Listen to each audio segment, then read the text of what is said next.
अरे सखी का ये बहनी? अरे का हाल चाल बा हो? अरे बहनी हम तो से का बताई? अरे गईल रहलू अपने घरे, अपने सैया जी के हाल चाल बतेबू? ला पूछत हो तो बहनी बतावत है, सुना सुनावा। केतना बतिया बताई ये साकी राती के सुतानी में।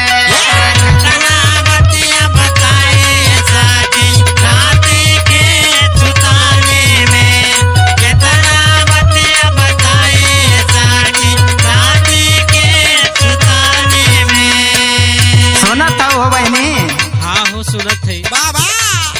केतना बतिया बताई ये सखिया राती के सुतानी में। अरे राती के सुतानी में क्या बात है? चुम्मा लेत कई टूटल झूलनिया राती सखी दलानी में।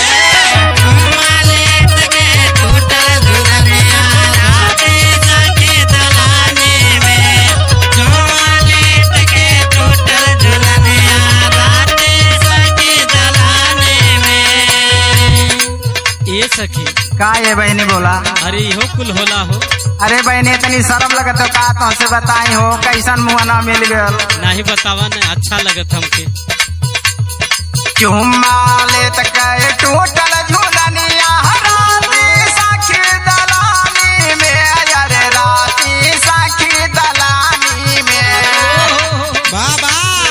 लागे शरम सखी कैसे बताई, लागे शरम सखी कैसे बताई रजऊ के मन मानी में।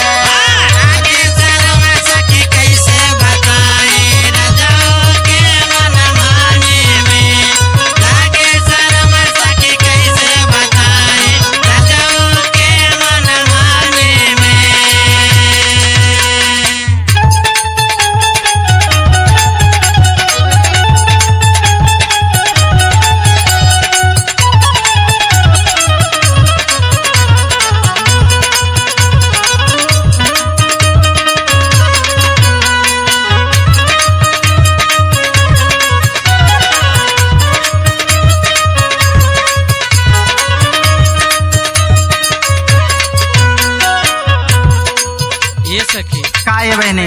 अरे हमसे ना बतेबू और कैसे बतेबू हो? सुना ये बहनी, अभी उनका लीला सुनबू तो कपारे हाथ है लेबू। ये बहनी सुना खाली। सुनावा। लागे शरम सखी कैसे बताई ओहो हरे रजऊ के मन मानी में। बहनी रजऊ के मन मानी में सोरहौ सिंगार देखी सैया लो भैले। सोरहौ सिंगार देखी सैया लो भैले साकी चढ़ल जवानी में।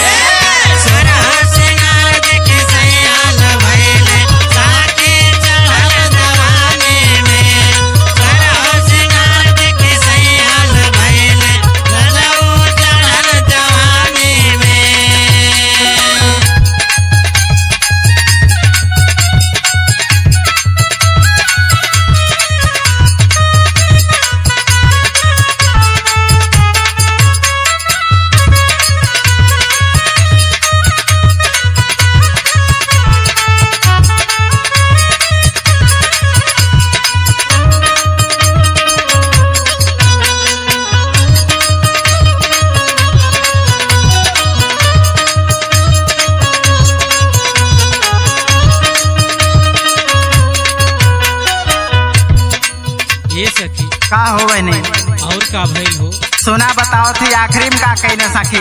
बतावा। सोरहो सिंगार देखी सैया लो भैले साकी चढ़ल जवानी में। बहनी साकी चढ़ल जवानी में। और सुनाए बहनी? सुनावा।